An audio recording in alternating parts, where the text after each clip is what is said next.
আমার কাকা বিগত 20 বছর ধরে এতে গায়ে বসে। তো উনি এতে গায়ে তেনে বাসায় এসে কাজ করে।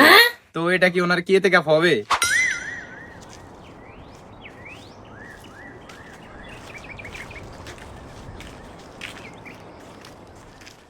আসসালামু আলাইকুম। ওয়ালাইকুম আসসালাম। ভালো আছেন? আলহামদুলিল্লাহ। কাকা আপনি কি বাড়িতে আপনি এতে গায়ে হইছেন? বাপু একটু বাড়িতে আইছি, কাজ আছে আর কি।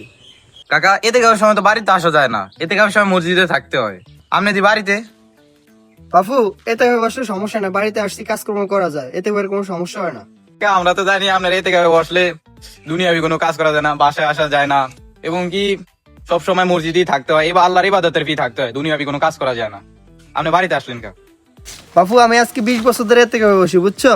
আমি বাসার সব কাজ করি, দুনিয়াবি সব কাজ করি, এগুলো কোনো সমস্যা হয় না। তোমার নতুন নতুন মাসালা দেয়।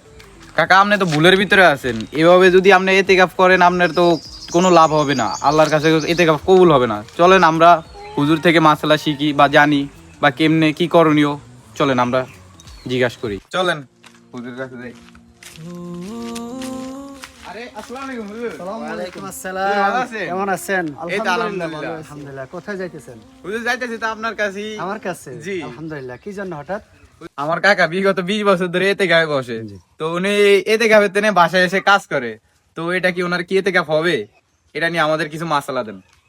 আসলে এতেকাফ অত্যন্ত গুরুত্বপূর্ণ একটা বিষয়। রাসূল সাল্লাল্লাহু আলাইহি ওয়াসাল্লামের জীবদ্দশায় তিনি প্রত্যেক বছর রমজানের শেষ 10 দিনে এতেকাফ বসতেন, কোনো সময় তিনি বাদ দেন নাই। এতেকাফ অত্যন্ত গুরুত্বপূর্ণ একটা ইবাদত। আল্লাহ রাসূল বলেন, যে ব্যক্তি রমজানের শেষ 10 দিনে এতেকাফ করবে তার জন্য 2টা হজ এবং 2টো উমরা করলে যে সওয়াব, ওই সব তার আমলনামায় লিখে দিবে। সুবহানাল্লাহ। সুবহানাল্লাহ। তাহলে এসব করেন। আপনার এই যে কাকা এতেকাফে বসে, মানে এত কষ্ট করে, আমি আমার সংসার ত্যাগ করে, বাচ্চা কাচ্চা ত্যাগ করে, দুনিয়ার সকল কিছু ত্যাগ করে এতেকাফে বসলাম, জি। কিন্তু এতেকাফে বসে যদি আমি দুনিয়াবি কাজে মগ্ন থাকি, তাহলে তো আমার আর এতেকাফ হবে না। জি। তাহলে এতেকাফ অবস্থা আমাদের করণীয় কি?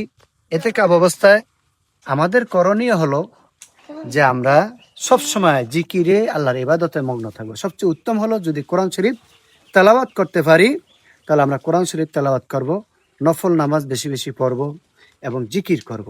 আর এতেকাফ অবস্থায় জরুরত ছাড়া, অর্থাৎ ফুরসাদ, পায়খানা আর হলো উজু গোসল, এই জরুরত ছাড়া আর কারোর সাথে কথা বলা যাবে না এবং মসজিদ থেকে বেরো হওয়া যাবে না। জি। যদি আপনি এগুলা মেনে এতেকাফ করেন, তাহলে আল্লাহ রাব্বুল আলামিন আপনাকে যা যা খায়ের দুটোটাই দান করবে। সুবহানাল্লাহ। তাহলে চাচা, এটা তো মনে থাকবে ইনশাআল্লাহ। সামনের দিকে যত এতেকাফ বসবেন, আজকে থেকে আপনি যে এতেকাফে আছেন, এই এতেকাফ অবস্থায় বাড়িতেও আসা যাবে না এবং দুনিয়ার কোনো কাজও করা যাবে না। করা যাবে না, ঠিক আছে? তাহলে আমি কি এতদিন ভুলছিলাম? এতদিন আপনি ভুলের মধ্যে ছিলেন, আজকে থেকে এবং তওবা করেন। আল্লাহ যেন, যেহেতু না বুঝে করছেন, আল্লাহ তাআলা আপনাকে ক্ষমা করে দিবে এবং সামনের দিকে সুন্দরভাবে যাতে এতেকাফ করতে পারেন, আল্লাহ তাআলা সেই তৌফিক যেন দান করে। আমিন। ঠিক আছে? আসসালামু আসসালামু আলাইকুম। রাহমাতুল্লাহি ওয়া বারাকাতুহু। কাকা কি শিখলেন কাকা, দেখছেন?